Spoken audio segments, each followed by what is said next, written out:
E aí galera, é o seguinte, vamos mexer hoje na ventoinha do Palio 1.6 8 válvula SPI argentino.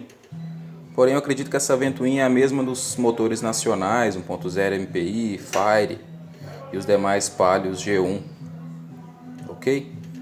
Bom, o que eu fiz a princípio aqui para poder tirar essa ventoinha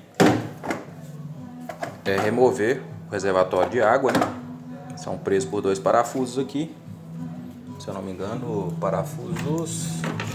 Qualquer medida aqui, só um instante. Para facilitar para vocês aí. Para ver que não é bicho de sete cabeças. Os 10, né? Tirou aqui os parafusos. 10. Vai ter uma mangueira aqui embaixo, né? Que é a mangueira que alimenta a água para o motor.